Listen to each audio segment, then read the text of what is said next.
राष्ट्रपति रामनाथ कोविंद ने भारतीय प्रबंधन संस्थान IIM नागपुर की क्षेत्रीय नवाचार आयोजक की भूमिका की प्रशंसा करते हुए कहा है कि ये एक व्यवसाय इनक्यूबेटर के रूप में काम करेगा। उन्होंने ये भी कहा कि यह क्षेत्र के उद्योगों को आत्मनिर्भर भारत के सपने को साकार करने में सहायता करेगा।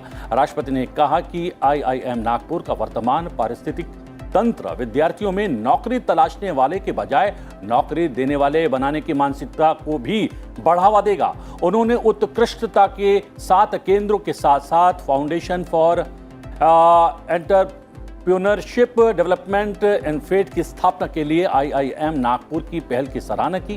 राष्ट्रपति ने महाराष्ट्र की धरती को जीवंत सामाजिक, आर्थिक और राजनीतिक केंद्र बताया। उन्होंने कहा कि नागपुर वो स्थान है जिसे बाबा साहब अंबेडकर ने इसे ऐतिहासिक धर्म चक्र परिवर्तन के लिए चुना था।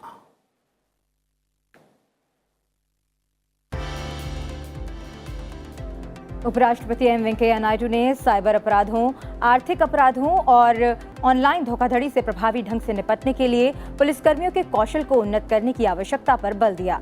नई दिल्ली में भारतीय पुलिस सेवा के पूर्व अधिकारी प्रकाश सिंह की पुस्तक the struggle for police reforms in India के विमोचन के बाद कार्यक्रम को संबोधित करते हुए एम वेंकैया नायडू ने ये बात कही। उन्होंने पुलिसकर्मियों से आम आदमी के प्रति विनम्र रहने का आग्रह किया। उन्होंने कहा कि पुलिस सुधार लाने के लिए केंद्र और राज्यों को मिलकर काम करना चाहिए। उन्होंने बेहतर पुलिस व्यवस्था की दिशा में सरकार द्वारा की गई कई पहलों पर प्रसन्नता व्यक्त की। केंद्रीय जनजातीय मामलों के मंत्री अर्जुन मुंडा ने कहा कि थैलेसीमिया की समस्या से निपटने के लिए राष्ट्रीय स्तर पर जागरूकता कार्यक्रम चलाने की आवश्यकता है, जिसमें विभिन्न मंत्रालय, राज्य सरकारें, शिक्षक और विद्यार्थी, आंगनवाड़ी और आशा कार्यकर्ताओं को शामिल किया जाए। नई दिल्ली में विश्व थैलेसीमिया दिवस पर 2022 में थैलेसीमिया की चुनौतियों के विषय पर एक वेबिनार में उन्होंने ये बातें कही। जनजातीय कार्य मंत्रालय ने अन्य मंत्रालयों और थैलेसीमिया एसोसिएशन के साथ मिलकर इस कार्यक्रम का आयोजन किया। भारत में थैलेसीमिया और सिकल सेल एनीमिया से लगभग 1 लाख लोग पीड़ित हैं। LIC के IPO में निवेश करने के लिए आज आखिरी दिन है। 17 मई 2022 को इसके सूचीबद्ध होने का अनुमान है।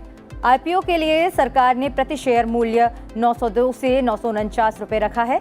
IPO में खुदरा निवेशकों और पात्र कर्मचारियों को 45 रुपए प्रति शेयर और पॉलिसी धारकों को 60 रुपए प्रति शेयर की छूट दी गई है। सरकार इसमें 3.5% हिस्सेदारी बेच रही है। LIC का IPO 5वें दिन यानी रविवार को 1.79 गुना सब्सक्राइब हुआ। प्रख्यात लेखक, टीकाकार और संस्कृति विशेषज्ञ डॉक्टर रजत कुमार कर के निधन पर प्रधानमंत्री मोदी, लोकसभा अध्यक्ष ओम बिरला ने शोक व्यक्त किया है। PM ने संवेदना प्रकट करते हुए कहा कि डॉक्टर रजत कुमार कर ने विविध विषयों पर लिखा और पाल कला को पुनर्जीवित करने के लिए काम किया। लोकसभा अध्यक्ष ने शोक संदेश में कहा कि डॉक्टर रजत कुमार कर के उल्लेखनीय योगदान ने साहित्य और शिक्षा दुनिया को समृद्ध बना दिया। उन्हें रथ यात्रा कमेंट्री के लिए हमेशा याद किया जाएगा।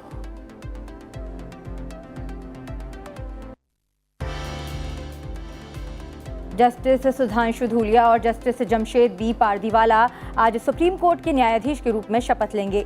नवंबर 2019 के बाद पहली बार ऐसा होगा जब सुप्रीम कोर्ट में न्यायाधीशों की कुल संख्या स्वीकृत पदों के बराबर यानी 34 हो जाएगी।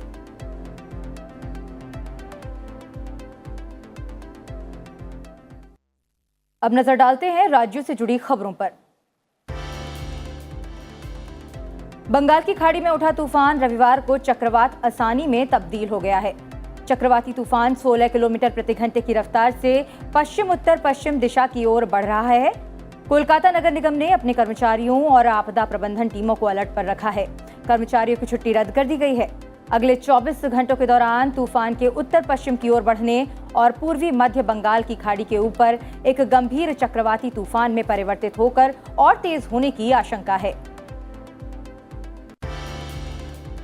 केंद्रीय गृह मंत्री अमित शाह 2 दिवसीय दौरे पर रविवार देर रात असम पहुंचे।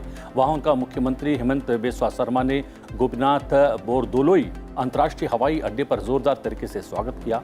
अमित शाह अपने दौरे के दौरान नेशनल फॉरेंसिक साइंस यूनिवर्सिटी का उद्घाटन करेंगे। इसके बाद वो भारत बांग्लादेश सीमा पर भी जाएंगे। साथ ही हेमंत बिस्वा शर्मा सरकार के 1 साल पूरा होने पर आयोजित कार्यक्रम में शामिल होने के अलावा एक रैली को भी संबोधित करेंगे। भाजपा के राष्ट्रीय अध्यक्ष जेपी नड्डा आज अंबाला दौरे पर हैं। वो वहां पर टेरटिएरी केयर कैंसर सेंटर यानी अटल कैंसर केयर केंद्र का उद्घाटन करेंगे।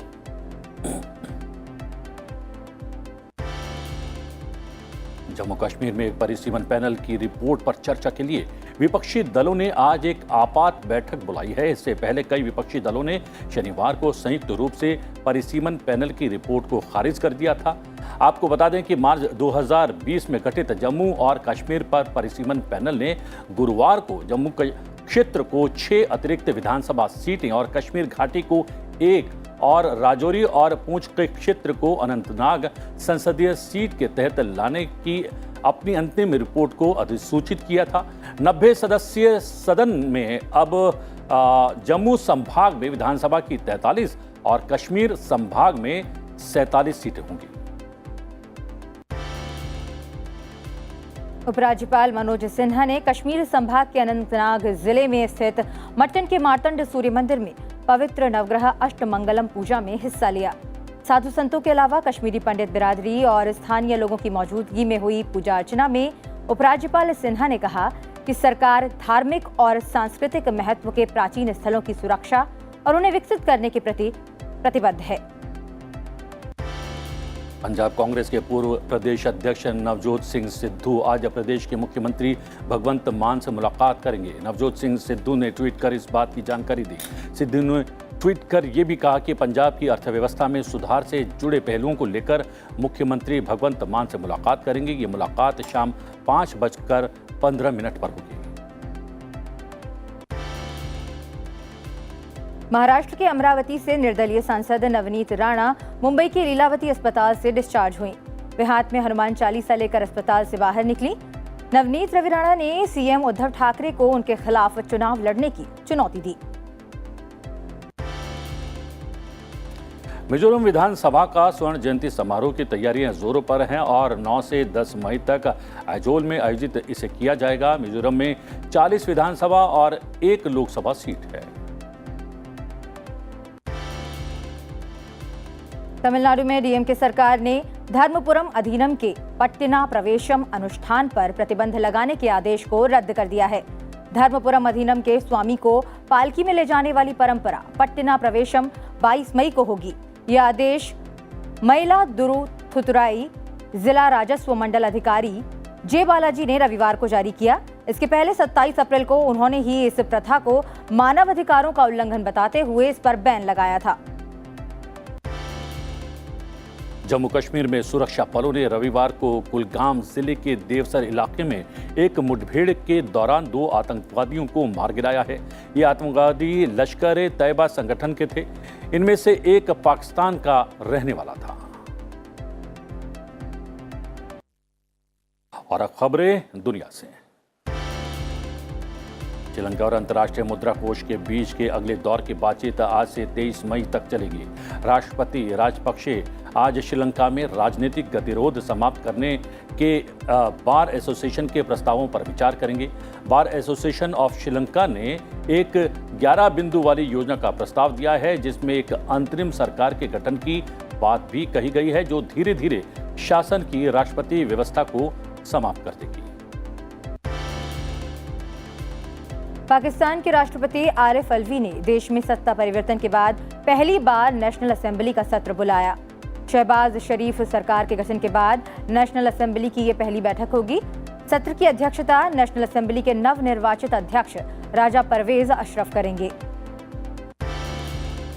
बड़ा कदम उठाते हुए कनाडा ने रविवार को यूक्रेन से आयात पर 1 साल के लिए सभी व्यापार शुल्क हटा लिए हैं। 8 मई को कीव में राष्ट्रपति वोलोदिमीर जेलेंस्की के साथ एक बैठक के दौरान कनाडा के प्रधानमंत्री जस्टिन ट्रूडो ने यूक्रेन के लिए अतिरिक्त 50 मिलियन अमेरिकी डॉलर की सैन्य सहायता की भी घोषणा की है।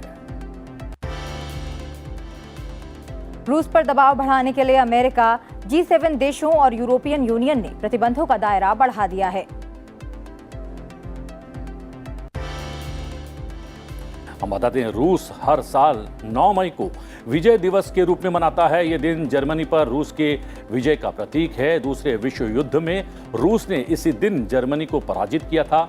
रूसी सेना का कहना है कि उन्होंने डोनबास क्षेत्र के शहर के अज़ोवस्टल स्टील प्लांट में यूक्रेनी सेना के प्रतिरोध के बावजूद मारिउपोल पर कब्जा कर लिया है।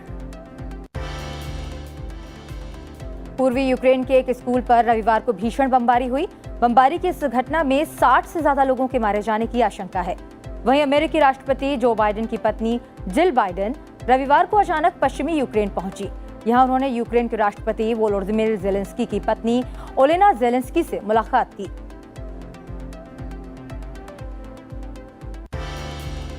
भारतीय सेना के फर्स्ट ट्रेनिंग स्क्वाड्रन के जहाज 5 देशों में विदेशी तैनाती के अंतर्गत इन दिनों सऊदी अरब के जेद्दा में है। स्क्वाड्रन के senior officer Captain Aftab Ahmed Khan ने रॉयल सऊदी नेवल फोर्सेस के वेस्टर्न फ्लीट के commander Rear Admiral Yahya bin Mohammed Al Asiri से मुलाकात की। मुलाकात के दौरान दोनों देशों के बीच द्विपक्षीय नौसेना सहयोग और प्रशिक्षण से जुड़े मुद्दों पर खास चर्चा हुई। और अब डाल लेते हैं आज की गतिविधियों पर